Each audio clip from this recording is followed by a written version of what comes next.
Denise Dinsay, and welcome to The Score, where we tackle the hottest and trending topics in sports.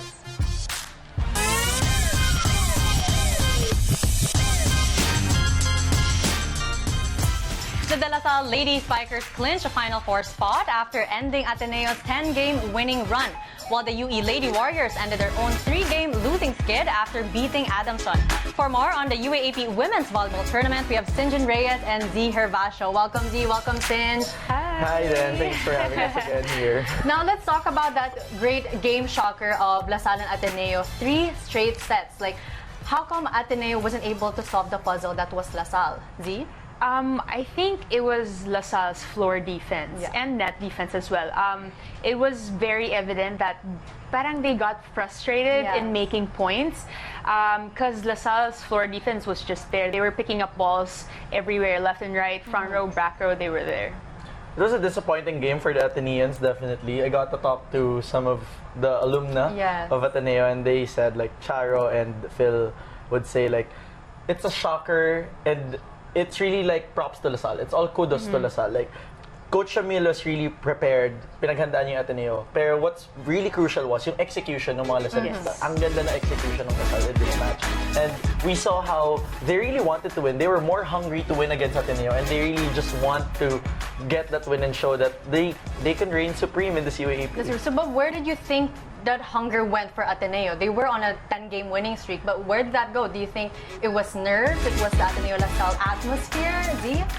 It could have played a role being a very big rival. Ateneo-LaSalle, alam naman natin ever since it's been there, especially in volleyball in the recent years. And I don't know. Well, at the first set, kita mo naman na they were toe-to-toe. So until our player pick made the difference for LaSalle. And who was that player pick, Synj? It's none other than May Luna. That's Definitely true. the game changer of that game. Ever since Luna stepped in, replaced in Tiamzon, She got the ball rolling. The complexion of the game really changed Z. Like, hindi mo talaga makikita na parang off the bench si Luna. It's like she was playing there from the start, and she had that confidence. Those beach volleyball-like mga tapon, sobrang ganda. Yes, I think that's what shook Ateneo also. Synjin said it, ever since May Luna stepped in for LaSalle in the first set, they made an 8-0 run, 5 of which were her points. Tapos dalawa doon yung parang pamatay momentum. Thought it was going to be pamatay momentum yung mga palo niya. And I think that's also one dangerous hit kasi against Ateneo na parang, oh my goodness, it's like an easy ball. It could have been out, but they could have done something to prevent that from happening. And the confidence that it gives to LaSalle. Like, Cheng was not at her A game during that game. Pero yung confidence, everyone else was really stepping up. On the side of Ateneo, no one was stepping up for defense, and that was the biggest problem. They can't get a good first ball. And how do you expect to transition to a good offense if your defense is not working? But that's true. Like, you did say one of the people also who stepped up for LaSalle was CJ Saga.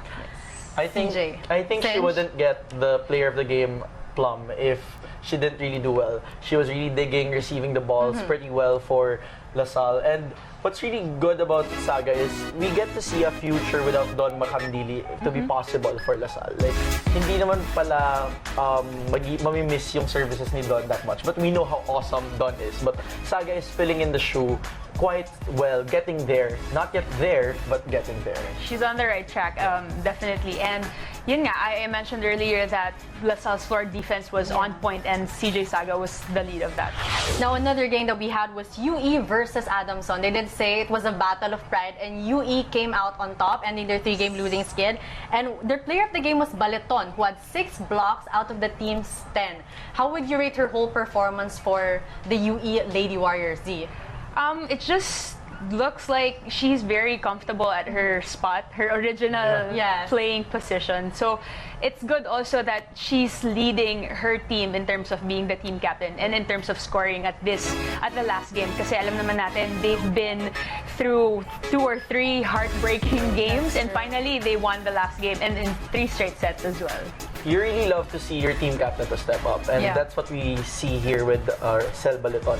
But what's nice is, ang tinatry naman kasi i-develop ni Coach De Maculangan for the squad is to develop that winning mindset. Okay. And that's what they're trying to have. And even si Kat Arado would say, when I get to cover their games, that this is the best that they have played together as a squad. And that's a good sign for UE. And that's what UE is looking forward to coming the next season. What do you think is different this time about the UE Lady Warriors that, you know, they're playing the best that they can be? Is it the chemistry, the coach? Is it finally, they're saying that we finally have a chance? Synj, Z? I think it's confidence. Really, there's a lot of confidence putting into the game. They know they have the best libero who can just pop the ball up. So it's just up to them to convert. And that's their problem most of their games. They can't convert it into a point. That's true. Yeah, so if it's libero for Synj, how about for you, Z? I also picked Lai Bendong as one of the crucial players for UE. I mentioned it before that she has been so consistent as a setter. That's true. She doesn't have those setting errors which sets her apart from the other setters in the season. And she contributed 5 points. Actually, mataas yun for a setter in a 3-setter game. And she utilizes all of her spikers. That's why Rosel Baleton had a breakout game as well. So I think it was a crucial thing for Lai Bendong to be a consistent playmaker in the UE squad. Well, she's the presumptive best setter of this season. But really, it really helps that connection between Bendong and Arado. They have that correct connection, and they have it even outside the grounds of UE because they also play commercially together. So it's a great combination for whatever team that they play in. So it looks like it's only going up for UE, but you know, what does this spell for the future of the Adamson Lady Falcons? What else needs to be improved, especially since they haven't performed as well as everyone has hoped or envisioned? Z? I think it's their playing attitude more than anything else. We can already see that they have the ingredients, they have the skills, they have the talent. You have Ellie Soyud, who was once like seen as the best rookie out there when she stepped in for the UAAP. And then you have Flora, you have Permentilla. But I think it's just a matter of them getting together and have that playing and winning mentality as a team, because yun na lang yung kulang talaga for them eh. Yeah, they're not gelling. They don't like play for their school yet, as some of the people would say. Parang they're not playing for their own pride. Yeah, they're not playing to win. Yeah. So that's something that they have to work on. But we'll discuss, you know, the Sunday games next. So when we return, the Lady Maroons get knocked out of the Final Four race, while the Tigresses are bent on gaining a twice to beat edge in the semis. Don't go away.